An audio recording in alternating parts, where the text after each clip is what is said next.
Well, I'm really delighted to be joined by the new Nottingham Panthers assistant coach, Linton Grant. Linton, welcome to the Nottingham Panthers. We're going to touch on North America and how you've been over there and why and what you've been doing. But what's attracted you to come back to the UK, where you were born, and why the Nottingham Panthers? Yeah, I think a big thing for like especially Nottingham as well. Like I remember playing for Solihull back when I was a kid.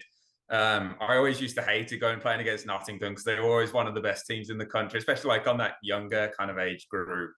So like that was one of the things that really stood out to me is how kind of like historic of a team Nottingham was or is. And that was a really big one. And then especially after having conversations with Danny and Omar, the vision that they have in place for the team moving forward, I think that really inspired me that like we've got a good core around us here and a good kind of staff, especially as well, that we can probably do some special things here. It's interesting you say that because I've spoken to all the players on their signing interviews and they've all said the same thing. There's a real buzz, a real positive feel. And Danny and Omar clearly are working on the same page. And it feels like you're getting that too from the conversations. Yeah, and especially Danny with the history that he has as well, like taking that Coventry team to the playoffs last year, sort of thing. Again, Coventry, another team that I remember playing against when I was growing up. As I said, I think Danny's definitely going to be a great leader for us to have in place for the room and for these guys to start getting this team back to team reality where Nottingham should be on the national stage. So you mentioned the fact you played for Solihull. Just talk us through your kind of career in the UK. You were born in the UK, but obviously you went as a youngster, I think in your teens, to North America. Just explain how that all came about. Yeah, so to be honest with you, Jay, it's a bit of an odd, and most people know back in England as well. Not many people really get into the sport of ice hockey. And to be honest, I really got to thank my brother for getting me into it because he was a massive North American sports fan. He loved American football, he loved basketball, baseball, ice hockey, and all that kind of stuff.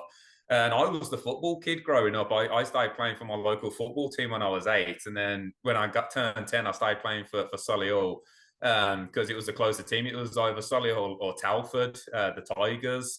So those are the two teams. So I played there for a little while, and then parents thought, you know what, like let's see what life's like over in North America.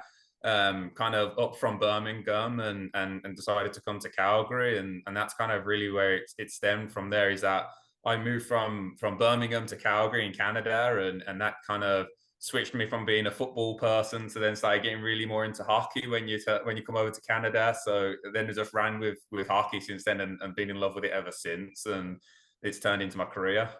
It's really interesting because you're not yet 30, but your coaching career is already in the ascendancy. How does somebody so young get on a very kind of hard pathway to get on in North America? Just talk us through how those doors opened and how hard you had to work to get those opportunities. Yeah, it's a bit of an interesting one, really, because I obviously started going to university here in Canada, and when I stopped playing, I kind of knew that hockey was something that I wanted to carry on pursuing. I knew it was going to be against all odds being an English person in hockey. But then when I started going to my university here and got on with the hockey team there, I reached out to the head coach and just said, "Heck, I'm looking to start getting into coaching. What can you teach me?" Basically, like I'll just basically want to shadow you really and learn some stuff. And he said, yeah, come down to the rink. And then that eventually led me to being on the ice with the players. And then it eventually led me to getting more and more roles with my university here in Calgary. And then eventually it parlayed me into getting into America at the University of Michigan and taking on a bigger role there with an even bigger institution. And just kind of my career has been steadily going, I guess, upwards, maybe, if you wanted to say from there, really. Yeah, absolutely. I mean, working in the NCAA, these are next generation potential NHL players. Certainly, very good talents. It must have been great to work with players at such a young age and just, kind of sort of work with them and with that potential.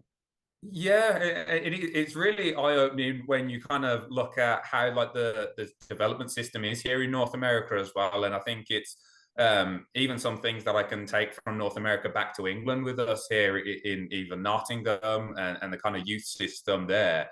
that's one of my kind of almost visions as well, is he's seeing how I can try and help just the English hockey system on the national stage, so and take those next steps. But yeah, Michigan, you had, I think in my time, I think we had maybe two or three first round or first overall NHL picks, and a lot more first rounders as well. So it's really great to work with such high caliber players, such as stuff like Adam Fantilli and Owen Power, and those kind of guys, where they're so prolific, and you see them when they're on the ice. They just have the skill and that kind of ability to them that they can change a game just like that. So yeah, it was a pretty good learning experience for me for sure. Now, I'm intrigued about a lot of your work has been video coach, and I know there'll be a lot more to it than video, but I just want to keen to talk about the video side because if we'd had this conversation 10, 15 years ago, we probably wouldn't be talking about the word video coach. But now they are massive, aren't they? They are so important in ice hockey. Just explain to me just how big that role has become. Yeah, like, and even since I started doing it, I mean, that was about 10 years ago. I remember first going down the pathway, we didn't even really look too much at video when I was first starting out, to be honest with you. And then, yeah, it has grown so exponentially. I think the great part for us as coaches is it gives us that ability to, if we've not maybe seen it correctly live in the game or from behind the bench, it gives us that brilliant opportunity to go back and say, okay, what was actually happening there? Like, if a player turns the puck over on the blue line and we start screaming at the player and he gets back to the bench of why did you do that? Well, we can now take a second look at it and say, okay, well, this is what he was seeing. Maybe he was making the right choice and it just didn't go our way. And I think that's what video gives us a great opportunity for. And it's brilliant for the players as well, that they can go back and watch their own stuff and learn from watching their own video, really, of, okay, this is what I did this time. What can I do next time if put in that same position again, really? So yeah, that's I find the beauty of video. And you made that move last season to be an assistant coach. Correct me if I'm wrong. I think it's in Alberta in the junior hockey league over there. Just how was again that experience for you? Yeah, so the interesting one was that was the scheduling change for me. I went from kind of like almost what we have here in Nottingham, where it's just a weekend schedule. You play back to back, and then you have a week off. When I was at University of Michigan, and then I came to Okotoks, which was kind of junior hockey. So I was working with players that are about 16 to 21.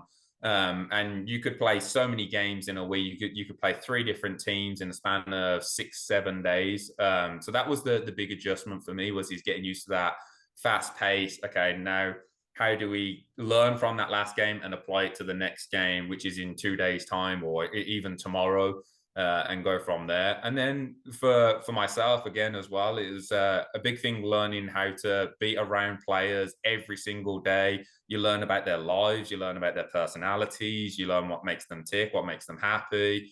So those were some of the big learning things that I took from Okotoks. Well, it's really exciting to have you with us. I know we'll catch up soon, but for now, thanks very much for joining us. Yeah, perfect. Thanks for having me, Chris.